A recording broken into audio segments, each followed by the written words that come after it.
एक नगर में एक गरीब ब्राह्मण महिला अपने बेटे के साथ रहती थी।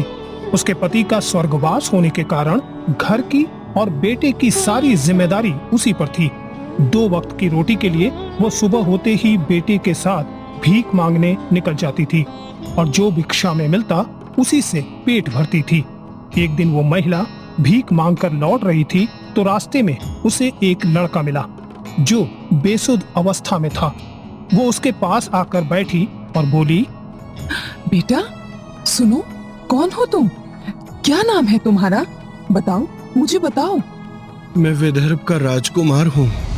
हाँ, राजकुमार? पर तुम इस अवस्था में यहाँ कैसे आए? पड़ोसी राजा ने मेरे पिता पर आक्रमण करके उनके राज्य पर कब्जा कर लिया है, इसीलिए हम सब इधर उधर मारे फिर रहे हैं। इतना कहने के बाद राजकुमार रोने लगा। महिला को उस पर दया आ गई और वो राजकुमार को अपने साथ घर ले आई। धीरे धीरे वक्त बीतने लगा। राजकुमार और महिला का बेटा बड़े हो गए और अच्छे दोस्त बन गए। एक दिन महिला का बेटा और राजकुमार खेल रहे थे। उन्हें वहां अंशुमति नाम की गंधर्व कन्या ने देख लिया। वो राजकुमार पर मोहित हो गई। अंशुमति राजकुमार के पास आई और उससे बात करने लगी और धीरे धीरे वो दोनों एक दूसरे से मिलने लगते हैं और पसंद करने लगते हैं। एक दिन अंशुमति महल में अपने माता पिता के पास जाती है और कहती है, माँ, पिताजी, मैं आप दोनों से कुछ कहना चाहती हूँ। हाँ पुत्री, बोलो। माँ, मैं विदर्भ के राजकुमार से विवाह करना चाहती हूँ। हम दोनों एक दूसरे को पसंद करते हैं माँ। परंतु पुत्री, वो तो एक हारे हुए राजा का बेटा है, लोग हंसेंगे हम पर। पिताजी, राजकुमार मन के बहुत सच्चे और अच्छे हैं। आप चाहें तो एक बार उनसे मिल लीजिए। ठीक है, हमें इस बारे में सोचने के लिए कुछ समय दो।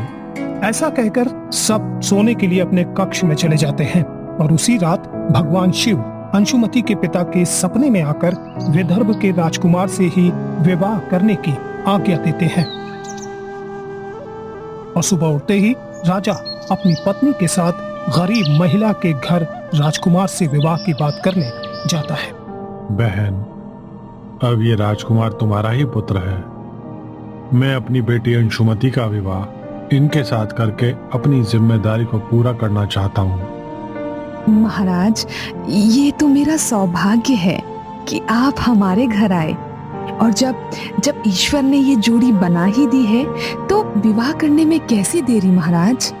राजा और रानी गरीब महिला के घर से चले जाते हैं और कुछ समय बाद वहाँ एक साधु आते हैं और महिला को बताते हैं कि ये सब सोम प्रदोष व्रत के प्रभाव के कारण ही हुआ है, क्योंकि भगवान शिव उसकी भक्ति से बहुत प्रसन्न है। कुछ समय बाद दोनों का विवाह बड़े धूमधाम से कर दिया जाता है। सोम प्रदोष व्रत के प्रभाव से सारी ग्रह दशाएं अनुकूल होने लगती हैं।